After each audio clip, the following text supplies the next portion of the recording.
आयुष सिंधू आणि विशालची हळद थांबवतो, त्यामुळे सर्वांनाच मोठा धक्का बसतो।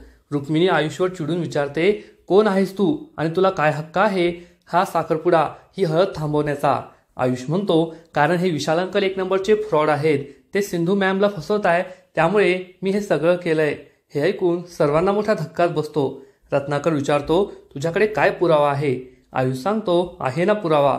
असं म्हणून तो विशाल आणि अश्विनी या दोघांचं लग्न झालंय हे रजिस्ट्रेशन दाखवतो। हे पाहून सर्वांनाच जबर धक्का बसतो। रत्नाकर विचारतो, जर हे खरं असेल तर मग ही अश्विनी कुठे आहे? आयुष सांगतो, आहे ना, त्यांना मी गेस्ट रूम मध्ये बसून ठेवलंय, त्या येथेच आहेत। हे ऐकून सर्वांनाच मोठा धक्का बसतो। तेव्हा मधू म्हणते, हा खोटं बोलतोय, असं काही नाहीये, माझा विशालवर पूर्ण विश्वास आहे। तेव्हा अन्वी म्हणते, मधुमामी, प्रत्येकाला आपली बाजू मांडण्याची संधी मिळालीच पाहिजे आणि विशालांकाला सुद्धा कोणता प्रॉब्लेम नसेल।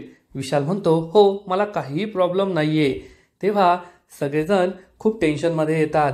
तेवढ्यात विशाल हा काजलला फोन करतो आणि विचारतो, तुला म्हटलं होतं नाही ते येऊ नकोस, मग तू येथे का आली? काजल सांगते, मी तेथे नाही आलीये, मी घरीच आहे, तुझी रूम आवडते। हे ऐकून विशालला समजतं की अन्वी आणि आयुष त्याला फसवण्याचा प्रयत्न करताय। सिंधू ही लगेचच विशालला बोलून घेते आणि म्हणते, कुणी काहीही म्हटलं तरी माझा पूर्ण विश्वास आहे विशालवर, विशाल मला कधीही फसवणार नाहीत आणि आत्ताच्या आत्ता जाऊन गेस्ट रूम मध्ये चेक करा। असं म्हणून ती रेश्माला तेथे जायला सांगते। रेश्मा येऊन सांगते की तेथे कुणीही नाहीये। तेव्हा सिंधू ही विशालवर पूर्ण विश्वास दाखवते, त्यामुळे विशाल खूप खुश होतो। मधू म्हणते, असाच विश्वास विशालवर ठेवायचा आणि उद्या गपचूप लग्न करायचं। तर विशाल हा सुद्धा सिंधूचं खूप कौतुक करतो। तेवढ्यात तेथे सावी येते आणि हळद लावायची म्हणून ती चक्क विशालच्या अंगावर हळद फेकते, त्यामुळे सर्वांनाच मोठा धक्का बसतो। सिंधू विशालची माफी मागते आणि त्याला कपडे चेंज करण्यासाठी, साफ करण्यासाठी रूममध्ये घेऊन येते। ती विशालला म्हणते, तुम्ही चेंज करून घ्या, तुमचा मोबाईल आणि घड्याळ बाहेरच ठेवा, नाहीतर ओले होतील। विशाल हा बाथरूम मध्ये जातो। तेवढ्यात आयुष आणि अन्वी तेथे येतात।